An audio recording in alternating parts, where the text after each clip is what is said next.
Hello. And we're live. And that is that. So, Wow. what would this be? This would be. I'm going to start it fresh. I'm going to start fresh episodes because I'm back from America. So, I'm going to call this a fresh episode 1 of Hunting for a Horn podcast. So, it's the first one back from America. I do apologise for everyone who's watching, who's going to watch it on YouTube or anything, for not doing one in America. But I was spending quality time with Madeleine and didn't really get a chance to do it. But other than that, yeah. 2 guests. So first we have Mama Webb, aka LollieVox, and then we have a beautiful daughter and my amazing girlfriend Madeleine. So there are 2 guests for today, and yeah. So we'll carry on talking. What were you talking about before I rudely interrupted you to go live? Well, I was talking about documenting.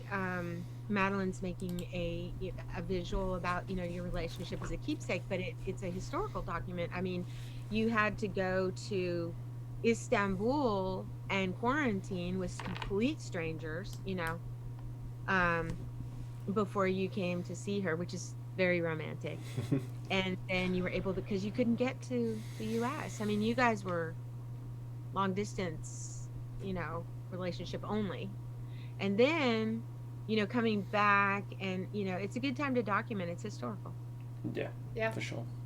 Especially with not knowing what's going on. So I think we managed to do it through the hardest period of what's going on with the world right now, when everything was at its worst, being like at the start of the outbreaks. Most outbreaks, it's always the worst at the start because nobody knows what they're doing, everyone's panicking, everyone's freaking out, whereas Right. I think coming back is made it a little bit.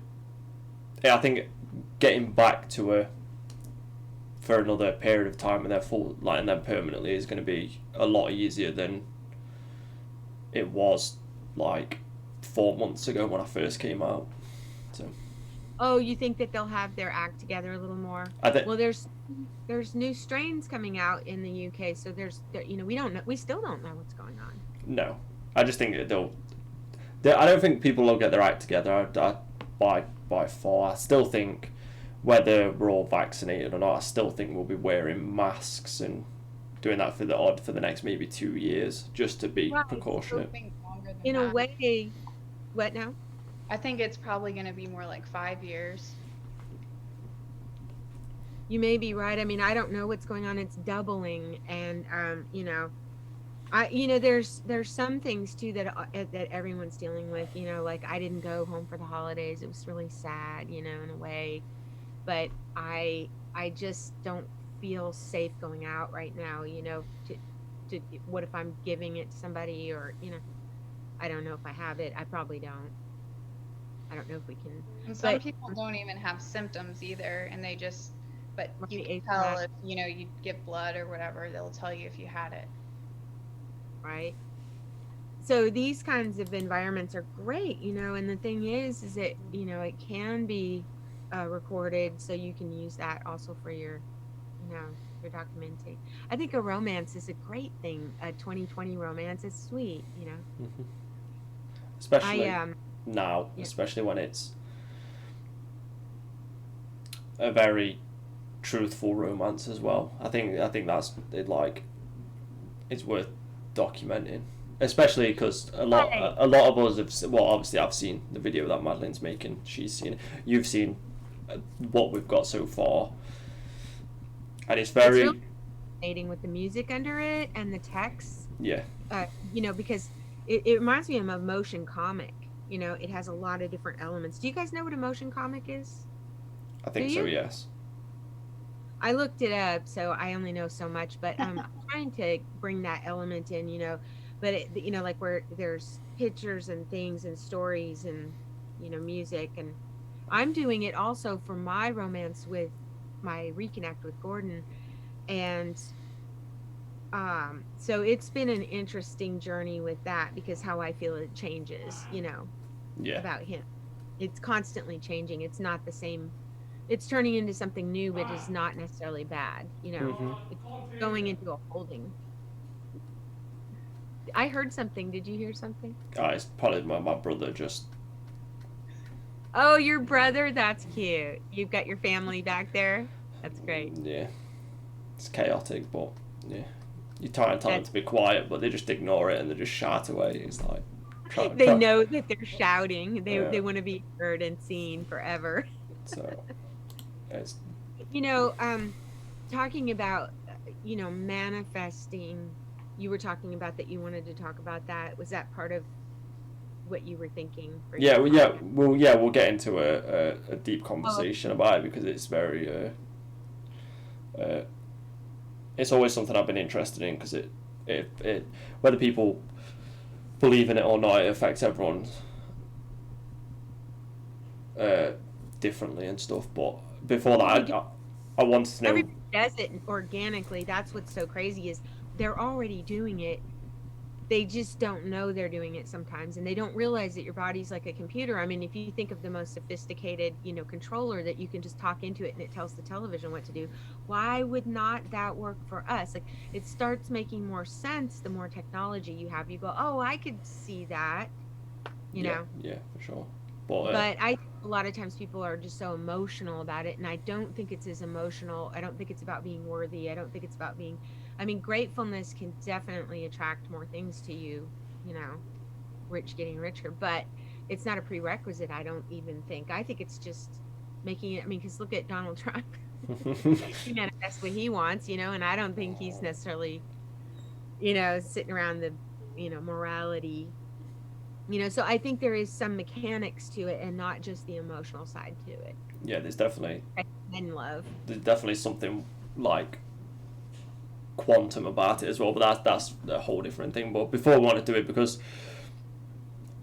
I wanted to know where both of you are right now in your life, like the comfortability you are, because obviously I know Madeline's a little bit because obviously spent a lot of time with her. Both live in chateaus. Yeah, and Both that. things we love. Um, I mean, I think we're both kind of have arrived in a way in in our careers. This has been a really good year for both of us, Her career pushes especially her, you.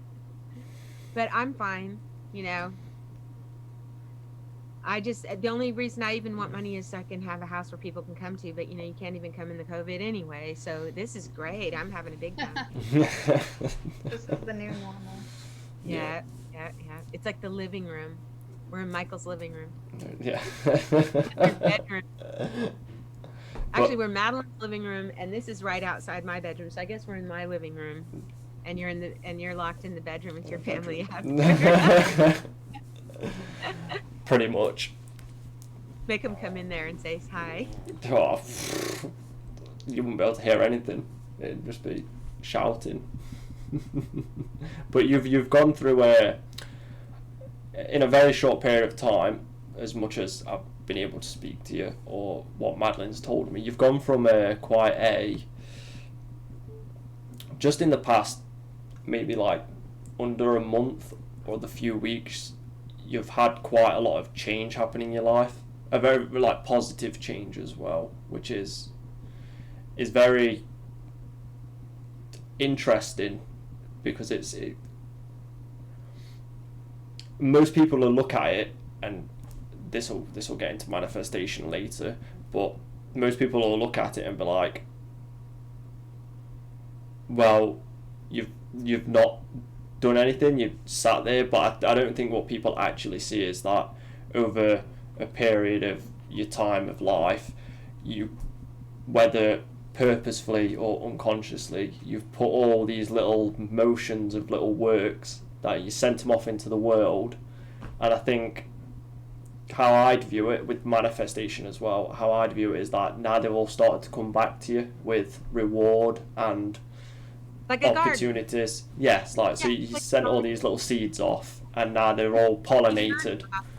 Yeah, it's only your job to do as an artist to do what you do and just put it out there. And and nowadays you have to have like it's a whole DIY thing, and it's really annoying to be perfectly honest. Art says Yeah, everybody wants a limo driver. Everybody wants someone to do all the hard stuff for them. And so, a lot of it is, there's so many different ways to go out there, and it can be very confusing as to know how to. But so, that's why I rely on the my older techniques of manifestation, because it was never about what was going on around me. It was just my intention. And whenever I would set my intention and then say it, it would just happen. And like you said, it might not be right away, it might be later on. But Madeline's job is a little different because hers makes her more money, as she goes out, because she has so many more leads and stuff. But I and so it's so in a way, I mean, I wouldn't say, I mean, I'm visualizing for, I would like to have a place and a car and those types of things that she has. I would like those, just so I can come down and visit. And then, hey, it'd be nice if I could stay at my own hotel room. And then, you guys had your own space, and, that would be nice. Or I could have a jacuzzi or something, and you guys could come visit the hotel. I just want to make it, more fun. Um, have a But house. Like, also at the same time, like maintaining your lifestyle as well, because I know that's important to you. You want to do all this, not doing it how everybody else does it. right. And like, I think that, most musicians these days have day jobs, even famous ones. I know for a fact a lot of Jack Irwin's friends, or, I've seen him on, Conan O'Brien, and then, the guy has a landscaping business. It's just how it is. And there are a few people that have figured out how to make money. Um, but most of them aren't. So it's not even about making money anymore. It's about other things. Like in my case, I'm on a loop program through Fruity Loops, which is for people to remix stuff. And right now everybody's at home with the COVID, so that stuff is going really well. So that's why I'm sort of turning in that direction of, offering somebody a service. But there's so much that goes along with it. You have to know so many things. So that's where the manifestation comes in, is I can just make my intention, I want this. I don't know how it's going to happen, and then I just kind of keep my eyes open for the thing that I know I want, Yeah, you know. yeah. So it's very uh, apparent that when we talk about manifestation, it's not a physical thing. It will never be a physical thing. Like It to can be. I mean, it can actually be pretty quick, it doesn't have to like, I think, uh, for my career and what's happening right now is, when I look at all the stuff that's happened to me, it never happened. I mean, I'm always working, Mhm. doing what I love because I love it. But I notice, like, I'll get in the mood to do something. Like, okay, I was at Madeleine's a couple years ago, and I had this intense urge to get on LinkedIn, Yeah, and I was obsessed with it. And I'll go with those urges. And that's where I reconnected with a music supervisor. And she made me $20,000 in the past from, which is a whole nother story. In fact, I think I'll tell it right now. So, um, I was with a girl that I had been teaching songwriting to, Cole. Remember Cole? Hmm. And she had a blue Camaro. She used to leave it with us. Sometimes the kids would get in the blue Camaro. It was fun. I'm pretty sure I drove it. I know you did. I taught a few times in a blue I Camaro. almost wrecked it. Hopefully she'll never see this. And then anyway, we went to the bank. They had a writing room in there, and my picture had been taken at the bank because I knew the girl that had, refurbished Bank of America. So Donna Summer had done all the artwork in it. I don't know if you know who Donna Summer is. no, Oh, you don't know Donna Summer? Um, Bad girls talking about bad girls, from disco era. Anyway, she had done the artwork, and I walked in there and I said, "Let's write a money song at the bank." I said, that you're a good enough songwriter now. So we wrote this song at the bank, and it ended up making us $20,000. And I was like, what the heck happened? Well, fast forward to, I'm at Maddie's house in about 2018, and I'm on LinkedIn, and I reconnected with that lady, and then she just picked up a song of mine. So sometimes if I get an urge to do, like I had the urge to set this up here to do some kind of live thing, and it was the perfect thing because now you guys are like, hey, let's talk, and I'm like, hey, I got my cat. I think it's a lot of it is just like listening to, like, you have a built-in your body has a built-in guidance system, and it's your bliss. And I know that sounds really hippy dippy, but if it's like you're getting warmer. If it feels good, then it's probably better. But there are times when I will get some friction, and it is the right thing. And I've been kind of trying to figure out like how much effort and at non-efforting. And like, if you listen to some Want people it that to be like, natural. right, complete non-efforting. But I mean, Madeline, when you go to your jobs that you go to, you're like, I'm on a treasure hunt. I mean, you're going to make some money. Yeah. I mean, I am, but at the same time, if there's someone that's just like, you're not what I'm looking for, I'm not going to keep pushing and pushing and pushing. Um, like somebody at my office had me do a three-way call with someone that blocked his number to try to earn their business, and it was just an awkward phone call. So it's like, I'm not going to go that far. I'll go as far as, asking for their business, a couple more times, and then if it's still no, then I'm not going to keep chasing after it. Right, it's a waste of your time and Yeah, energy. you just redirect your energy. Well, you know what I learned? My dad and I were talking, and I learned something about negotiations. He said my dad's was is really good at sales, even though he works in the parts department. But he said when you're negotiating and you put that price out there, he said, don't talk. The first Yeah, person to talk loses. that's true. Yeah, sales. Oh my gosh. So I did that with Fruity Loops. And I had this picture in my mind of I want $10,000. I said, they're going to pay me more than what I want them to. And they did. They paid me more. And I had that in my mind. And I know I acted differently because I knew what I wanted. Yeah. So I know I massaged it into place. So sometimes it's like a garden, but it's the energy that you're putting out is so much a part of it. So now that I'm getting older and I'm growing, I'm finding myself I'm able to put out better energy than I think when I was a kid. I think I used to kill things. Yeah.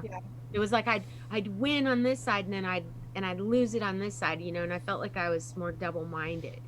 And I think that's the whole thing. And no matter what religion you're in or anything, it's all about being single-minded with your own intentions, I think, is the key. That's why Madeline does so well, because she's always known what she wanted to do. I kind of see it kind of like a game. Oh, you, Like you can't really like things happen like tragedies and all that. You expect as you go through life for just stuff to happen. Stuff is going to happen no matter what. But you can't dwell on those things and keep putting energy into them. You just kind of figure out something else, go on a different path. I see it like a wagon wheel. I see it like, well, because people don't understand if I have like scattered energy to them, but to me, I've got like in the center is me and my bliss. And then everything else is like a little spoke. And then around it is this big band.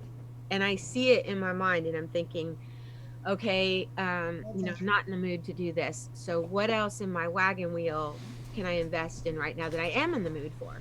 And so I'll go and I'll find things I'm more in the mood for that day and I'll go in that direction for a minute. See, that's interesting because mine is more like mountains and I'm going on a straight path. Like my goal is here and there's mountains all around. And as I hit a mountain, I have to figure out like a way around the obstacle. And how to And get to the next I will get to the end. and how to get to the next mountain within a half an hour because they've scheduled you too close, your mountains too close together. Exactly. See, so that's I that's mean, in a way too, like I manifested Michael. Oh, completely. Because Completely. my goal was I wanted to be with someone that was a gamer, that had a lot of common interests, like the paranormal stuff. Just pretty much everything that I've wanted in a person is Michael. And the obstacle was the COVID, and we figured out a way around that. yeah, And we you had did. to move to your new place. Yep, new apartment That was and step one. I showed up for step one. Barely. I was dragging myself through it, but we got it. We got it done. Yeah. And look at your beautiful house, and you won those TVs, didn't you? Well, that's just one. Oh, that's one? Oh my gosh, those are huge. Yeah. Chris is getting a new TV. He's been studying all about TVs. He knows way more than I need to know about TVs. But yeah, but you won both of those. That's that energy. Well, The yeah. richer energy. When I moved in here, I had one small TV right there.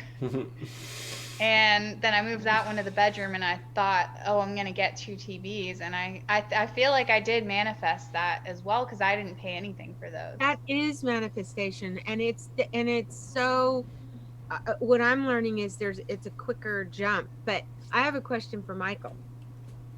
Okay, she said she sees it like mountains, and I see it like a wagon wheel. How do you see your... Well, that's what I was going to say, because a lot of people think they all see it in the same way, like see life and obstacles in the same way. But obviously, knowing Madeleine, like we spoke about what she does when she sees an obstacle. Like she said, she sees mountains, and her personality is to literally go through the mountain. Like you're not stopping That's her. her gamer Or side. just take a short. Yeah, but if you're gonna find a way. I can see her going tick, tick, tick, tick, tick, Yeah. tick, tick, So, tick, in an outfit. so That is kind of true, though. so it's You're insane. it's But what do you see? so at my road, I see like whatever obstacle it is, I see it as a library. So I go in and learn everything I can about the obstacle until there's nothing else that obstacle can get in my way with, because I perfectly understand. Well, not perfectly, but Your enemy. yeah, I understand it fully. So there's nothing it can do to stop me at that point. It's That's what fully, I did.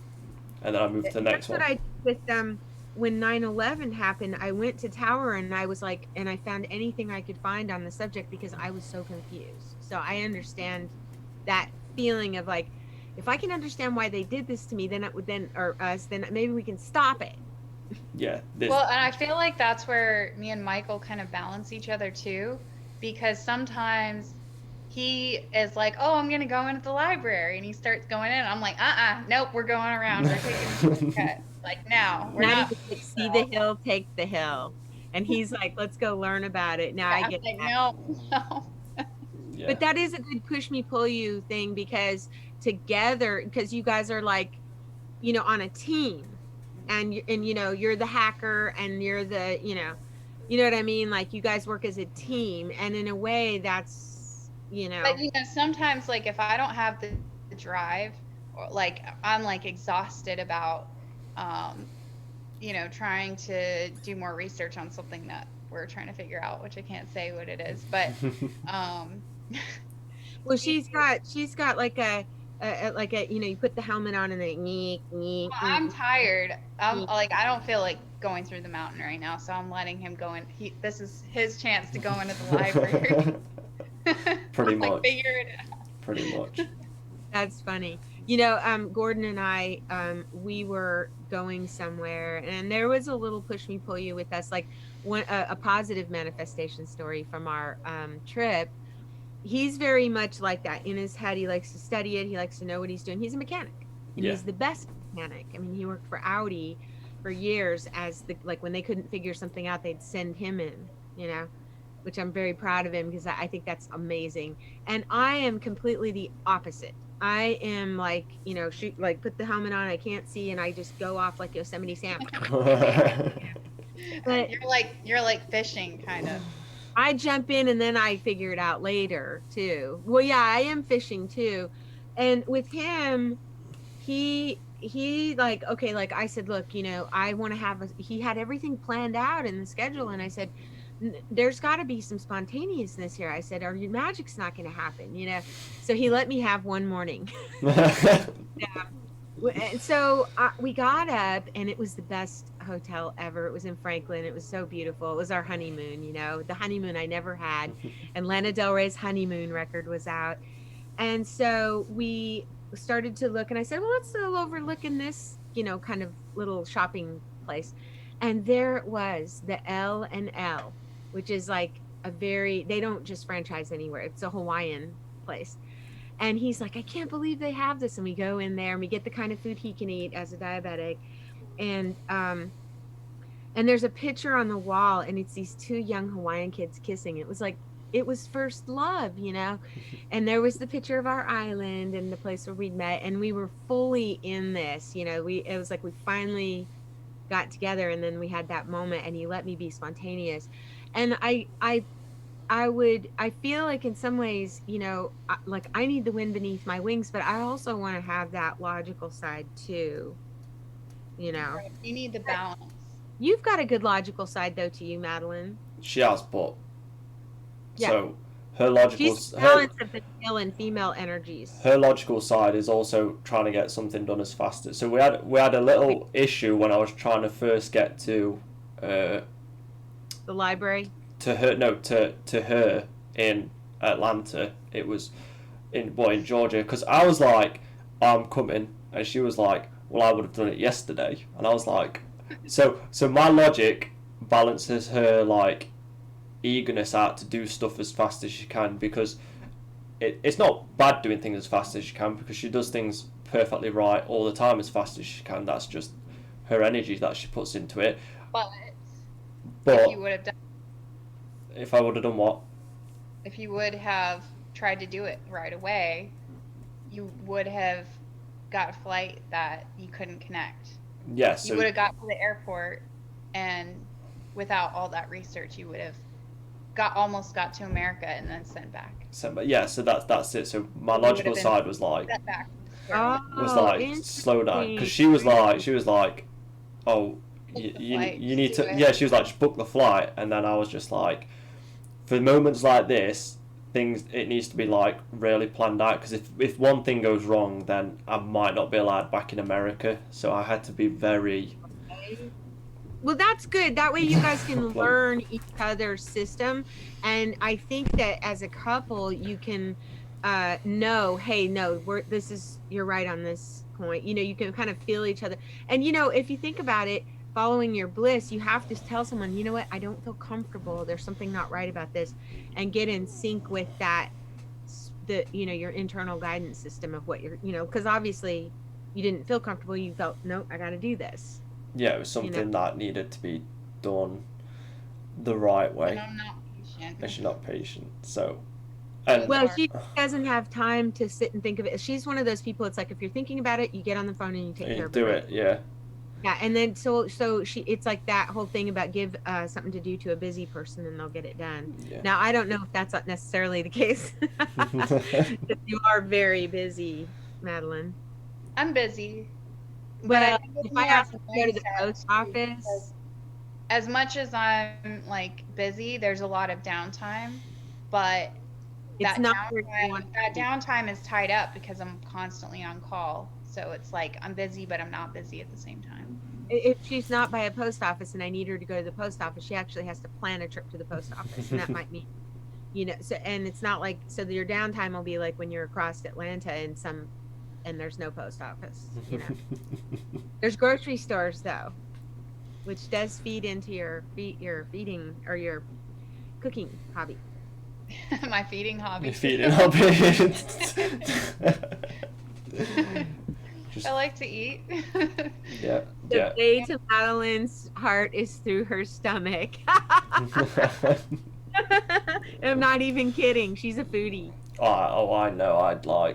I think she's very happy that she's also found someone who enjoys food and knows how to cook as well. So we can do Yeah. it together.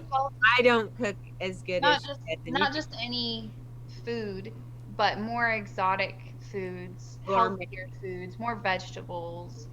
Like I don't like anything processed. Mediterranean. I think you get that.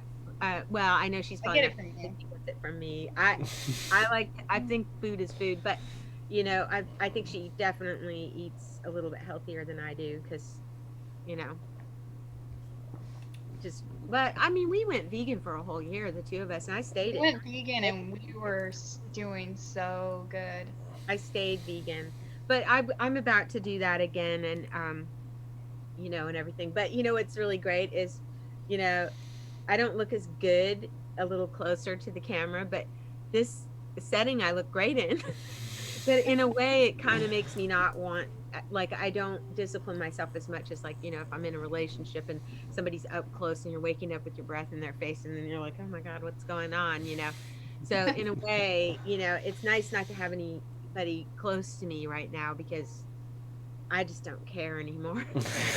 And this is coming from somebody that has cared about just her whole life, just on point with everything. And now she's just to a Related point to where she's romance. just like, you know what? I don't care anymore. Well, I do care for the camera but I mean, I want to look good for Chris when I get up in the morning. I don't want to look like an old hag. But I don't know what happened. I didn't want to fast or do anything crazy during Christmas because that's annoying for other people. People if you try to go on a diet during a holiday, it's a social conundrum. It's not a good idea. People do not like it. No. Right. They're Or if like, you're "How vegan. dare you not eat? It's Thanksgiving."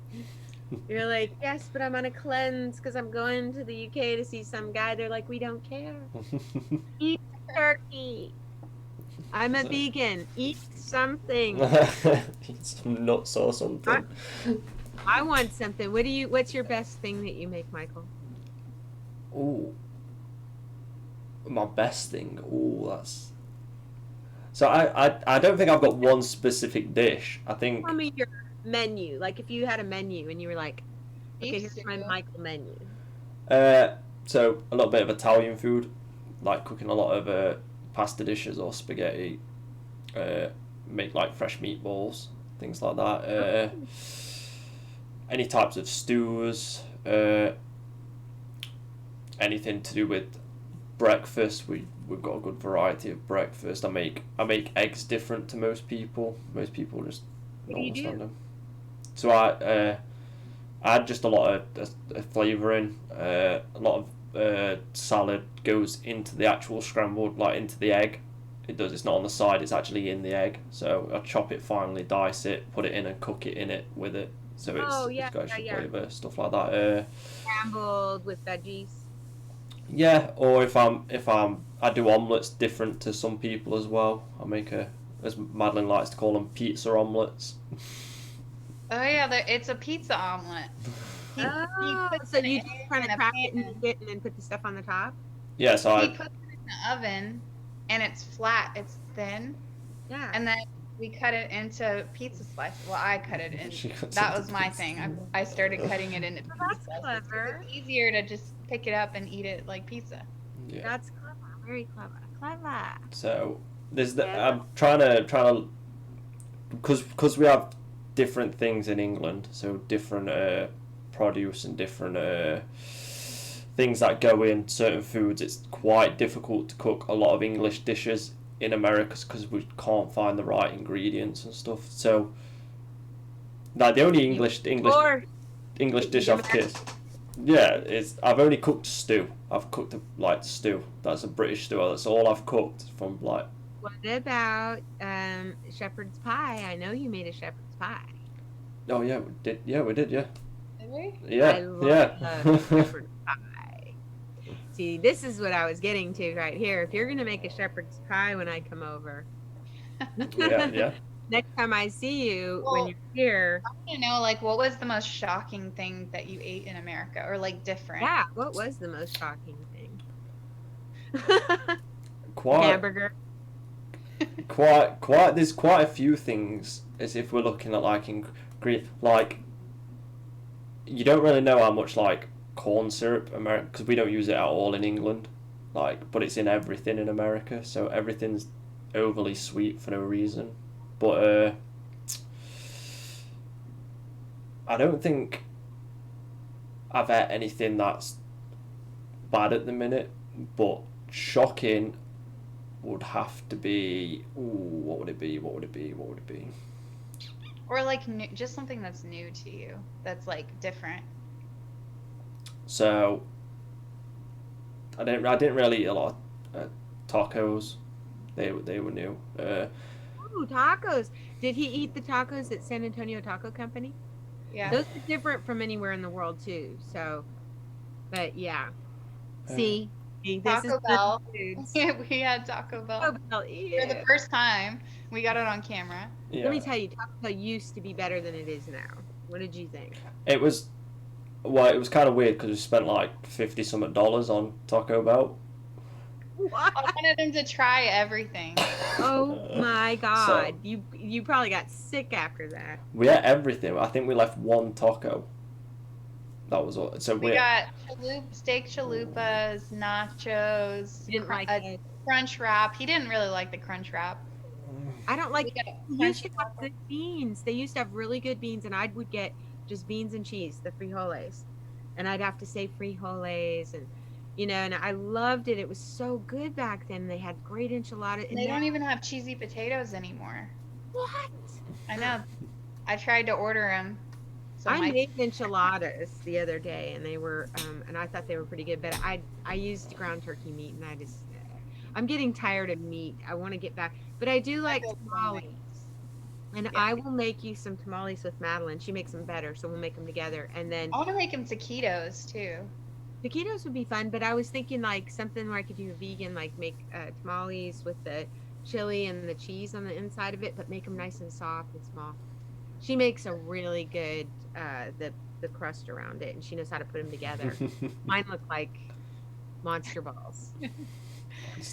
So what else was like different? uh, your chocolate's pretty different. That's quite like different to English chocolate because it's English chocolate is better.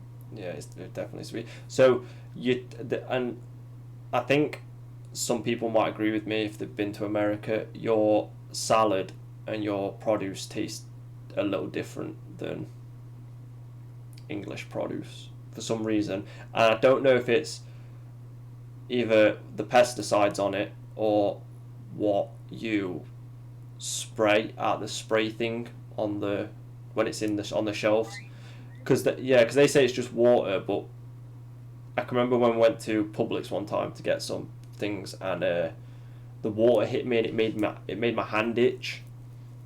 Ew. Like, so I don't know what else is in the water because it's not just going to be Right. water. That's scary. So Well, sometimes I'll get frozen stuff because, but ew, that's terrible. but other than that, we've not other than the tuna, but that was just like I don't What necessarily. about the Mediterranean, the gyro wrap or Gyro. gyro wrap? when did we have that? Remember it was lamb on pita That is bread? weird. Oh right, yeah, no, that was fine. The worst thing I've ate, and this is like, would be the when we went, when we went shopping with Abby and James. You know the bowl I had, the steak bowl. That was disgusting. Just because. Greek food. That's Greek food. No, it No. was tsunami takiera. Yeah. Takiera tsunami. But Did he get it? it wasn't disgusting because of the food in it. It was disgusting because whatever they'd done with it, they'd fried the onions with everything, so everything just tastes like fried onions. Like even the rice tastes like fried onions. It was so. So, yeah. it was not good. Like the steak was good, perfectly cooked, medium rare, but everything just tasted like fried. So it was, Oh man, that sucks. it was tough. Yeah, it's weird when you don't eat meat and then you eat meat. Yeah, it's hard to find good food out. Well, Maddie did never like find it. Krispy Kreme donuts, Oh, they which were were new good. for him. But I ate so I'm a big fan of donuts. But English donuts are a bit different. Like I think they're a bit healthier. Whereas Krispy, obviously, it's America. No offense. Krispy Kreme is just it's too much sugar on it. They have other ones where you can get like the old fashioned cake kind. Cake, yeah. But I mean, it's better if you can cook it yourself. She said you were cooking scones. Well, It's good. I've not baked in a long time. So I'm confident cooking, but I've not baked in a very long time. And with baking, you have to be precise to the measurement too. Oh, Otherwise, you just hit some big thing for me because I just made bread, and I've had this conversation with everyone. If you veer off the path a little bit in baking, you are screwed. Yeah. I had two bread. I've been doing two a day, and it takes me a full day to do it right. And I'm making rustic sourdough, so and it requires a recipe, which is it's really interesting talking about Maddie's like just going in and do it and improvise and stuff, and then you're more in a way that your personality fits baking. You're like a baker, and she's like a Yeah, I'm not a baker at all. you're like a But yeah, frustrated with well, we made muffins. Well, I keep trying to make muffins, and they keep going wrong.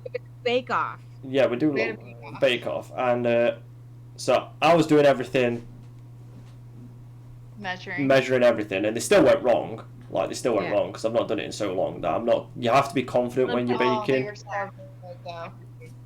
He made strawberry muffins. Yeah, Ooh. and then so I did that, and then Madeline was just like, just put everything in one bowl, and was just like, but they turned out okay. I was expecting them to not to. I was expecting them to be like some weirdness because I've watched it, but they turned out pretty good. They were okay. They were just really dense, and Really yours were dense. more airy. Yeah. See, okay, now that's what's happening with my bread. So I thought, I really wanted to just like perfect this one bread. And it's interesting. It's these two girls online, and I've had two come out good. One was too salty, I've had to. So right now I've got two up there in the cold because it's so cold outside. I don't know what's the weather like where you guys are. I'm raining. I'm like, it was snowing at some point yesterday, Okay. so cold It's weather. chilly here, and so I know I'm only a few hours from Madeline. Of course, Yeah. she's out. I mean, it's 40s, 50s. Well, and it's probably warm in your house, It's very warm in my house. but it's great because I Because can. Michael's not here, it's more warm than if he was here. Yeah. Ah ha ha ha. Well, because Well, he changes the thermostat throughout the day, and I just leave it all the time. Yeah. Right, that's how I'm our used. dad I'm is. used to being cold. I'm used to English weather, which is like always really cold. So when Madeline's like, "Oh, it's jacket weather outside," I walk out and it's like just t-shirt and shorts weather. I'm just like, we're Yeah. okay. Well, a lot of it is when you go into a grocery store because they'll have air conditioning on in some of these places, so you have to wear stuff to go inside. But like here, it's cold, but I sleep under a mountain of blankets. But when I get too hot, I just kick the blankets off, and it's cold, so it goes, which feels so good. But so the bread are outside now, but I've been doing it every single day, and I'm learning this one recipe, and a lot of it is the folding because I was wondering why I wasn't getting those pockets in there, and Oh, yeah. so there's like you do it 5 times. I'm blurring now, Yes. and then now it's outside on the table outside, and then I'm making, and I made one really good loaf today, and I gave it to the neighbor for Christmas, holidays. And I gave him some curry butter with it, so that was good. But I wish I was near you guys. I could give you some of the bread, but Well, I was just about to ask, who's eating all this bread? Are you just throwing it away? Carry on well, I talking. had to. Yeah, they were so bad I had to. But it's only flour, water, and salt, so it's not too expensive.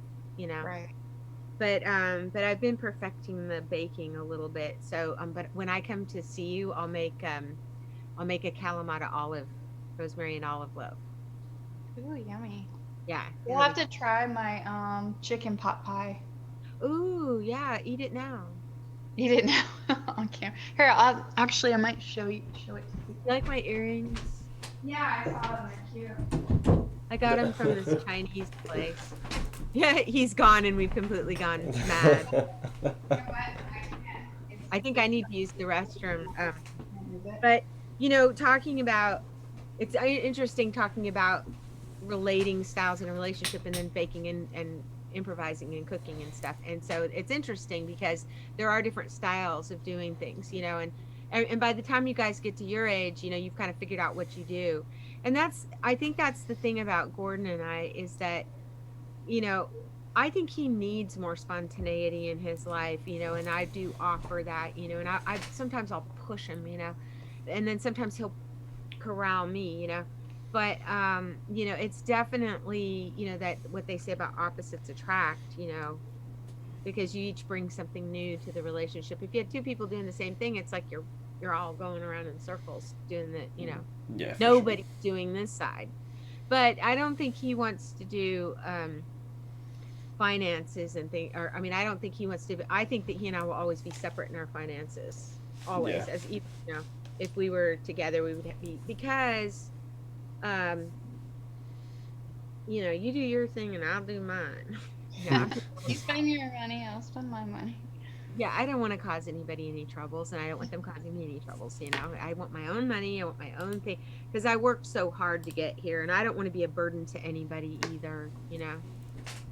I Yeah. just want to make sure I'm able to hold my own, and I'm still not yet. I feel like even though I'm making money doing what I love, I'm still not in a place where I am not dependent. Like if anything happened to Chris, then I would have to find a different situation, and you're dealing with people, and I would like to have enough money so I can be myself in my own house with my own car, and my kids can come, and I want to have, place for them. And so that's what I'm looking to manifest. So maybe when we go into the future, we'll see how close I am to it.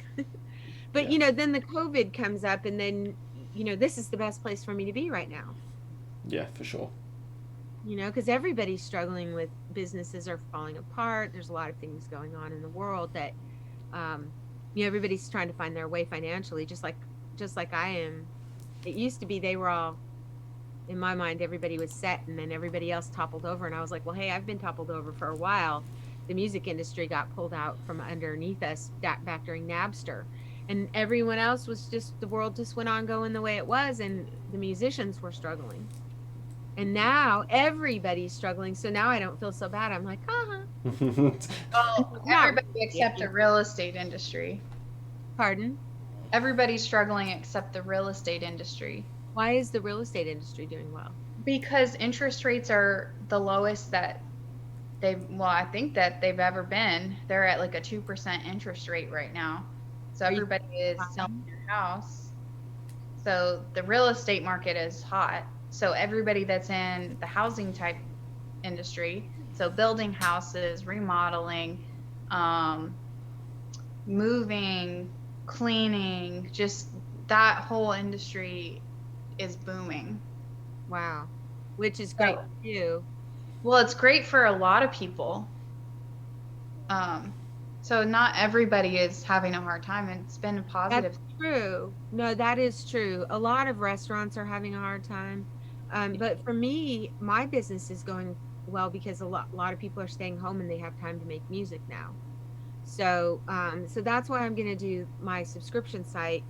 So right now I'm on the slow boat to China. But I've been following your brother's advice for quite some time, and so my goal is to, I mean, this is now, see now, this is me making a mental goal, but I also make an intentional goal where I say this is what my intention is, and here's my idea, and so I just start heading in a direction. Yeah. And I'll tell you another story. So here's an interesting story. When I got back from Nashville and I had driven Lyft and I was working 6 days a week, I was still going into the studio and everything because I was in Nashville, and I'm a little bit outside of Nashville right now. But when I when I got back here, I started to play with a band, and I was like, okay, I'm going to make this into the studio, and it's great because the sound is great to record in here. I can do visuals. He doesn't hear me. It's great. So anyway, I was really into the band at first. We did one gig and we did well, and they asked us back. It was the VFW, but it was for a lot of people, and right around that time, I was just feeling like I didn't want to do it anymore, and I didn't know what was going on, and I just trust that part of myself. But I kept rehearsing with them, but it was good in the long run for me because well, then the COVID hit and nobody could play out anyway. So I was picking up on that we didn't need to do that. But then this remixer sent me a song, and I sent it to the music supervisor that I had gotten me the 20,000 in the past, and she signed the song. I haven't seen any revenue from it yet, but it's with the best publishers that you can be Yeah. with, LA. And so then he said, send me a bunch of songs. Well, I had already rehearsed them. So I went and sent him all the songs, and the next thing I knew, I had a record. You know, and so I find that like it's almost like life is like a treasure hunt for me when I do it properly. And then your brother will throw me a curveball and be like, you need to do this, you've got to do this, you know.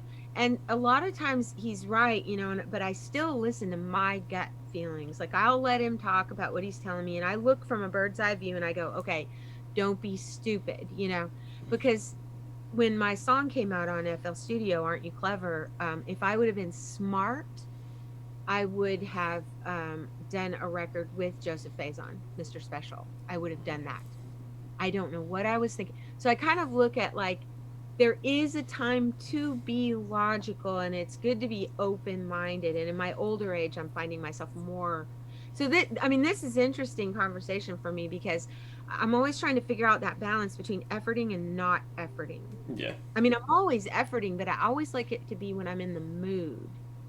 Yeah. I have to take the mood, look at my mood ring and be like, I feel like writing a song. If I don't feel, there are times though when I have to force myself to, like, I always keep my word. If I say I'm gonna do something, I do it. That's why I showed up here. Sorry, you told me Well, 6:30. I really do feel like your gut instinct is the right instinct 99% of the time. Right, but there's that 1 or 2%, and that's where that male logic side. But you're right. It's, you know, But sometimes you surprise me, yeah. like you know things that I'm like, what? How do you know that? And then you're just right about it. And Oh, it's I don't understand how, but well, I can take your temperature because you're my daughter, and if you're happy, then I know that's a good thing. So that's, and if you're not happy, it's not a good. yeah, but even if I've been happy in the Yeah. past, you know right away, they're like, no. You just It's terrible. It's terrible. I remember Dell used to say, she would say, "Oh, I'm gonna go talk to that cute boy," and I go, I don't know. I was watching the way he was walking, and I was like, you'll be back here in 5 minutes." And she goes, "All right." So she goes and talks to him and comes back, and she said, "How did you know?" And I said, "I don't know. It was the way he was walking. I could just tell he's not the guy for you, you know."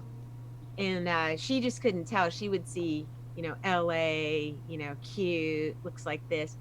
Whereas I came from like people in the studio going, "I knew that guy played like that." And I go, "What do you mean?" And he go, "Oh, he's spaz." And I didn't notice, I didn't see.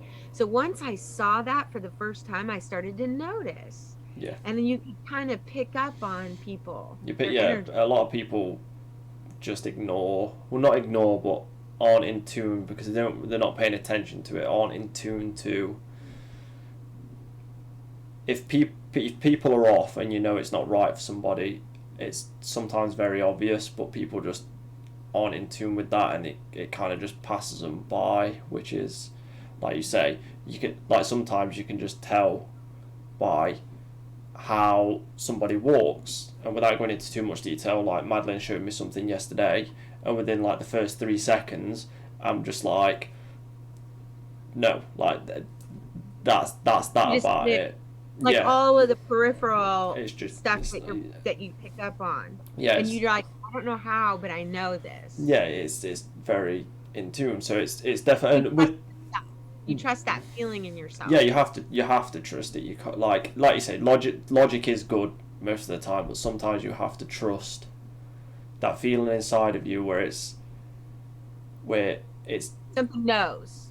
yeah, because it's kind of logic as well. It's like logic and your inner being working together, and that's that feeling, like a gut feeling is like, because your gut feelings are logical, but they're also, They are logical. Just because you didn't put them together in your head doesn't mean that your body did not put that together for you. Like if you saw that person look up or down, like they'll say that they're lying, and inside of you, you know that when you've seen that before, that person was lying, and something in you knew that, but you didn't think that thought. It just, your body just, yeah, it's very like intuitive, especially when you spend a lot of time with people. Like you get to know how they are. Like me and Madeleine know.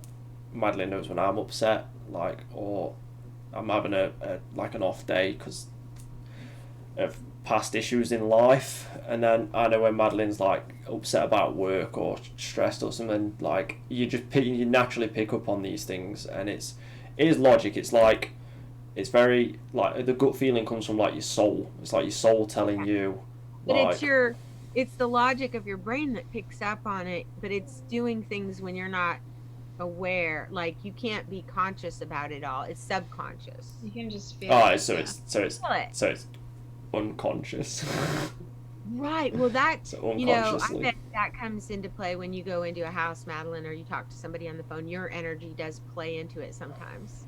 Well, I think about it a lot too because in sales, if you're having an off day, like you're just not feeling right, like your customer can tell. Like people pick up on it. So you may not do as well at sales just because you're having an off day. So I think about that a lot. Like going into someone's house, I really have to put all of my personal life aside, everything that's going on, um, and like try to focus on them. But sometimes when I'm in the moment, I fuck up, and I know that I fuck up Yeah. because just saying one word or timing something wrong or things just don't line up in conversation, can literally ruin your entire sale. Oh man. And then some things are out of your control, I'm sure too. Like they just wanted an estimate. Like Chris, he's always getting these estimators to come over, and sometimes they'll have to go long distances. And I'm thinking, you're just lonely and you want to have somebody to talk to, you know? I get that. I get that Oh, sometimes. do you? Oh, that must be so frustrating. You like Well, 2 hours. and you know, people are very particular about like time. And I get it. It's like everybody wants you to be there right at like the split second it turns, let's say 2 o'clock. And sometimes it's just not, it just doesn't line up that way. I'll have, you know, 3 or 4 appointments before I get to them. And there's just no way with how much time you can't predict how much time each one of your You're appointments a are going to get. mountain Say that you you're there run at toward. 2:01 or say 2:08 or something like that. Even if you communicate with that person, people are so unreasonable. They're like, nope, you were here 8 minutes late. Get like, I'm not, you're not getting my business. It's like, really? Like, what is going on with society that people think that that's okay to be They like that? don't put themselves in other people's shoes, you know? And Yeah, it's just people have these unrealistic expectations of how things should be. And life is not perfect like that. Like people cannot control time. You can't control being stuck behind a school bus or a semi truck or sitting at a light for 5 to 10 minutes. should make a public service announcement about that. Well, it's just people need to fucking get their oh, I'm Lighten sorry. up. I should say, Swear, but no, swear all you want. Swear, okay, swear. but Lighten up, jerk. they need to, yeah, they need to lighten up about it because like we're humans. We're not robots. Yeah, I think people are like, my time is valuable. Right. And that's understandable, but they also aren't thinking of everything that's going on. I mean, there's so many different variables in the day that it's like, yes, as long as you communicate with them and say ahead of time like, "Hey, I'm going to be here at this time because this is what's going on." Like I Well, think in that's this more time, reasonable than not showing up or showing up late and you had no communication with them. I was giving you trouble behind your back because well, I got here an hour earlier or half an hour earlier, but then he had the time frame off because he thought I was national time, and so we had a little. And I said she's late, but on it. But I was just But giving you trouble. I it would didn't. have been different. Let's say that I was late. It would have been different if I would have told you hours in advance, hey, I'm going to be a little bit late because this is what's going on I versus didn't get that from. not showing up, not giving you any information. But it, Well, once we figured it out, it was fine. But I thought in the moment, I thought, well, I'm flexible. It's fine. I'm here. I'm all set up. I'm just early. And so I sat down and learned how to do a song. Yeah. because I thought, well, being flexible is important too. Like if somebody has something like that happen, you've got to be flexible. Yeah. And that's that good energy. Yeah, yeah. And People like have I had bad a energy. lady, Ugh, it's I annoying. had a lady the other day that I drove over an hour to get to her house, and she demanded that it was, at that time. And because of the way my schedule lined up, and because of the time frame, I think I got there like 8 minutes. But I communicated with her, throughout the drive, because like if you're on a road trip, it sometimes things happen and you don't make it to where you're going on time, but like people expect it to be like, oh, they'll be here around this time, right? But if you're driving over an hour and it's something like an industry type of appointment, people are just unreasonable. It's like, oh, you're here 1 minute behind. It's Make a public service like announcement. really, like Come what are you doing with your in, life that you're take so it. concerned about your 1 minute? Come in, like tell them, be like, okay, I'm driving to this appointment, and this person is, and I'm driving 2.5 hours, and now I'm stuck behind this school Mm. bus. I still think if you did that, people would still be mad. I think people have this misconstrued idea about how precious their time is, but Right. they don't understand that they're not like they're booking an estimate from someone. Let's just use Madeleine's words. So they're booking an estimate from somebody. So they're not doing anything. They're just waiting. They've got nothing planned throughout the day because they're waiting for an estimate. So that their automatic thing is to go, well, you're wasting my time. I could be doing other things, and it's my time's precious. Not understanding that actually both of your times are precious, but Yeah. yours a little bit more because it's your actual job. Your job is to go to these estimates, but these people think that their time's more important when they're not doing anything because they've got to be there for it. Right. Where you're I mean, like, they don't realize that I'm spending like the gas money that I'm using to get to their house, driving over an hour. Like that comes out of my pocket. yeah, That's not paid for. Do that like a public service announcement and say, hey, just to give people it's like walk a mile in my shoes kind of series, and it's like, what's it like to be, what are you thinking? You know what I mean? That would be an interesting social. Well, I've realized that there's different kinds of people too, because some people are understanding and they're like, you know what? Yeah, take your time, no rush. I'll see you when you get here. But then there's that small amount of people where you show up 1 or 2 minutes behind and they're like, oh, like Well, then you there's the must be a people at the horrible office. person. Then there's the people at the office booking these things with not enough time to get, which worries me because I'm thinking I don't want her driving fast on the freeway. She's Oh having yeah, yeah, monsters on that. But yeah. I mean, well, they don't put enough time between appointments to get to them all they in. have to do that. I will go in there. Well, they just need to more give a window of they'll be there between this time and this time. I think that's more reasonable than saying they'll be there at 9 Let's o'clock. get They'll them be on the there phone right now. Who's yeah, night? Well, I just think people that are always like time is such an important thing of like be exactly to the T. And I even think and it may have relaxed a lot with COVID, but I even feel like employers a lot of the time are unreasonable with time frames. And I get it because everything is scheduled and it's a business and everybody has, but I think that nothing is always perfect. Like It puts you in let's say you have kids and you've got to get your kids on the bus and it takes a little longer, or something's a happening. handicapped person has to get on the bus. That slows you Right. down. What if you have 3 handicapped people on the bus that day? You're not going to be on time because you have But to. I just feel like people need to lighten up about it, and I feel like they are right now because of COVID, because people are on time now because nothing's in person; it's all on Zoom. It's But like it people are helps. gaining, they're taking away the time where people are sitting in traffic. That's actually nice. Yeah, so it's like Are you out? now if you're late for a Zoom meeting, it's more of a big deal than because you're not there's no traffic. Like Well, so what's the ratio between your in person and your Zooms? I would say mostly it's about half and half. Maybe a little more Zoom, because I give people the option because they don't know that it's an option. But That's what's so I feel great. like there is a People disconnect. do that naturally. But there's a little bit of a disconnect between when you're with someone in person versus on a camera. Yeah, for sure.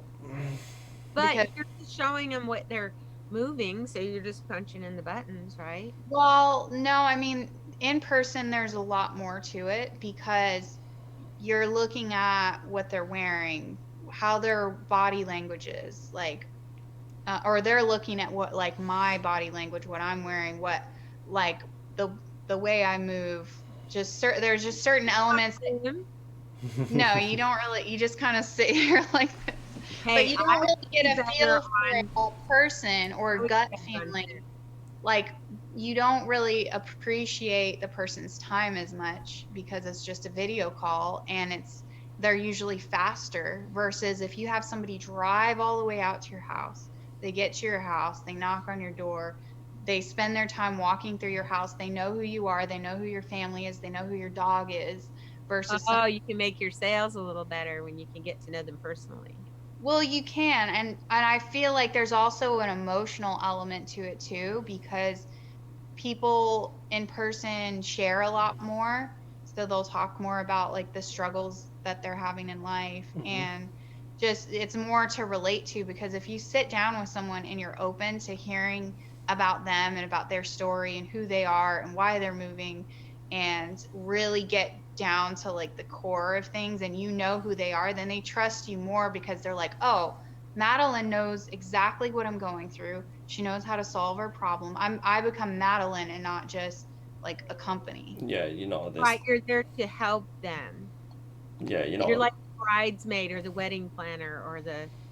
Yeah, it's this comfortability with people is when it comes to online. I had a lot of this issues when I was ghost hunting. Like I'd go into people to talk to people who's had activity in the houses, and they'd be so shut off because they've either dealt with dickish people or people who aren't like comfortable, who are very demanding, who are very, or they've done it on a phone call or a video call, and you don't get that comfortability with people when you're not next to them. Because the minute that comfortability becomes, because we're all comfortable here on this Zoom call, not because, well, one, because it's the internet and it's a little comfortable, because at any time we could press a button and we're gone.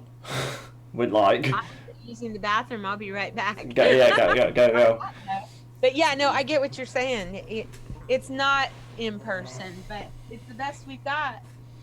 So we can you can get rid of it and everything, but you can't, like, you can't. The only reason we're comfortable like here is one, because, well, you're my girlfriend obviously, and I've been with you for quite a while, and I've met Well, you and also our relationship in a way started on Zoom. on Zoom, but the comfortability got real. It's about the respect, like the respect you have for one another, the very like connection, which can happen online because obviously it happened with us, and it can happen, but it's a lot better in person. Obviously, we know this as well because I've come to you in Atlanta, and it's like I'm comfortable with your mum, obviously, as well, because I've met your mum in person as well. We've had that personal meeting, not for long, but we've also, like, there wasn't any weirdness or anything. Like, it was comfortable. It was just like everyone was hanging out. So it's definitely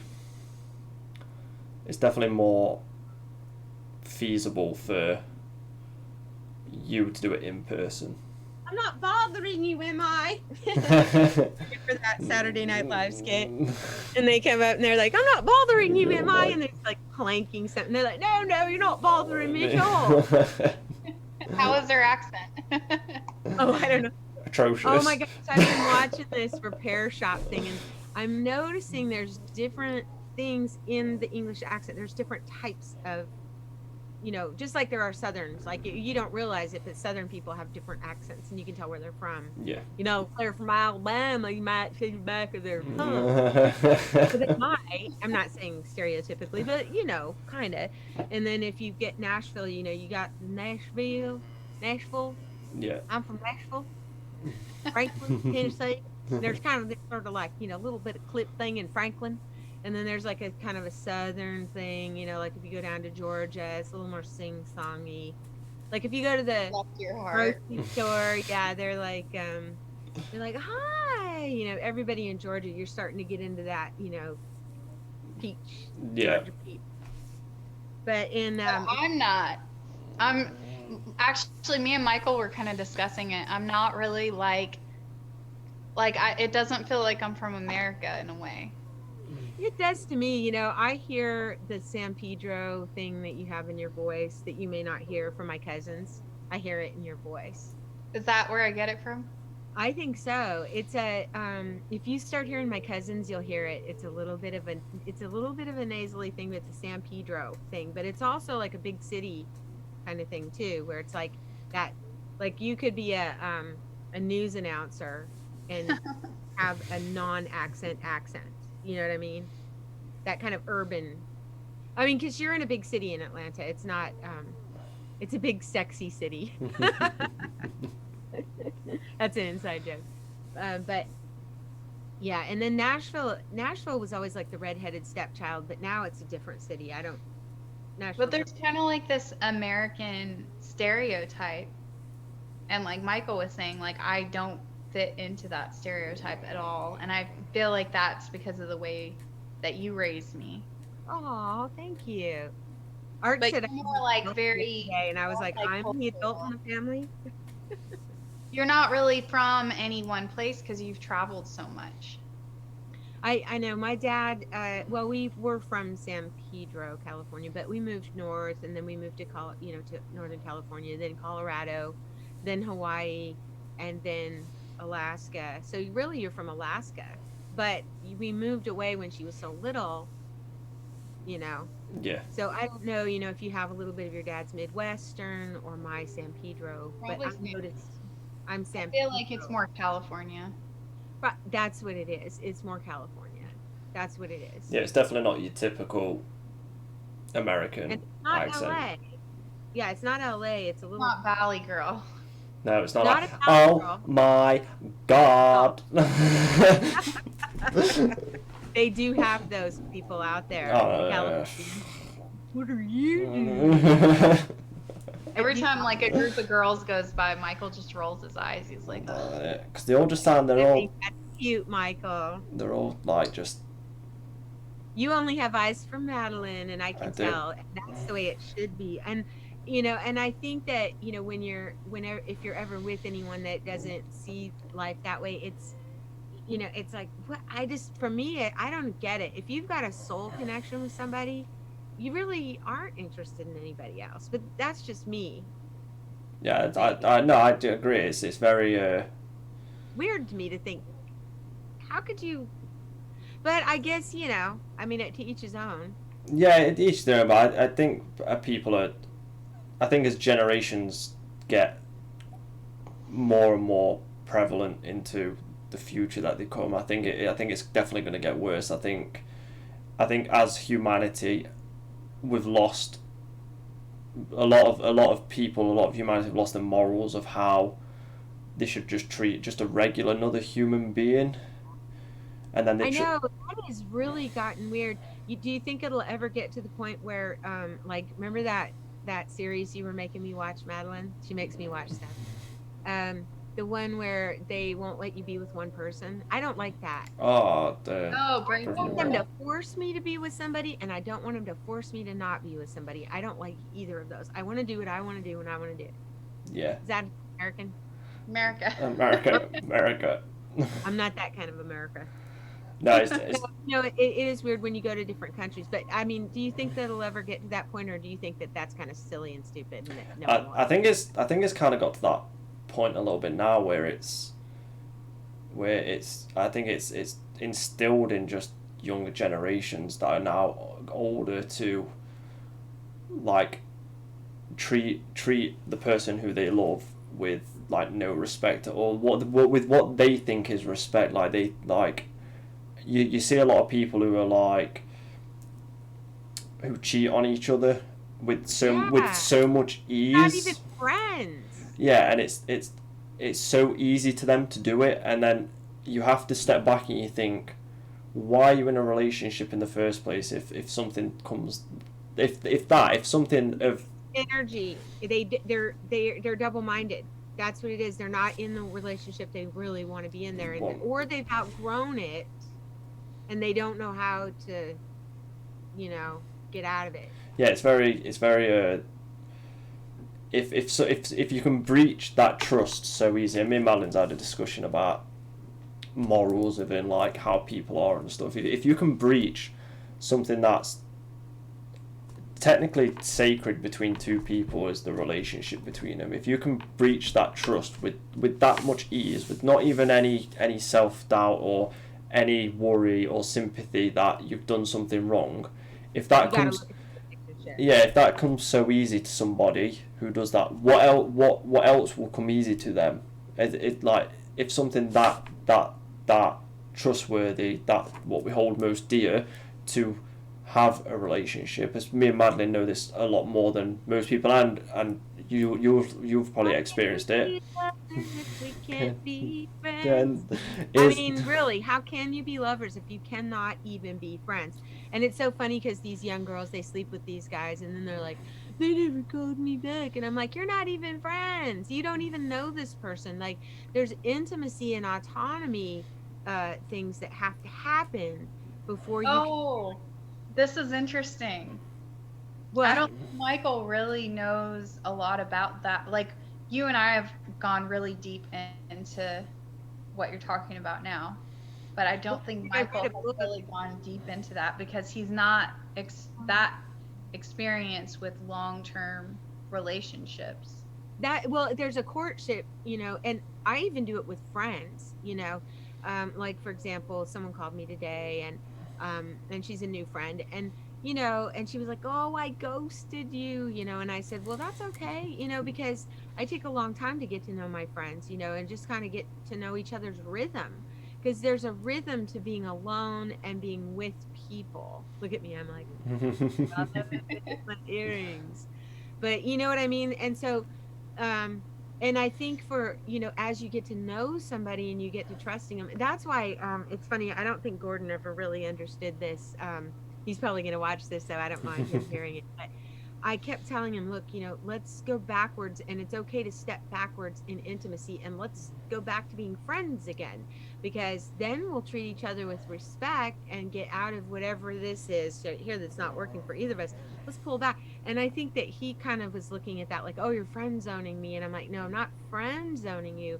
I'm stepping back in intimacy so that we can build the trust again. yeah. Because you cannot, uh, when you get that far into it and then you can't trust that person, that's not any kind of No, relationship you I don't ever. you don't get that. But me and Madeline spoke about this quite a bit, and it's a big part of the psychology that I've done and that I'm recently doing now because it's forensic. It's very like people who have had their trust breached are also, some of them, especially younger people, are very quick to forgive that person and be like trust them really quick again.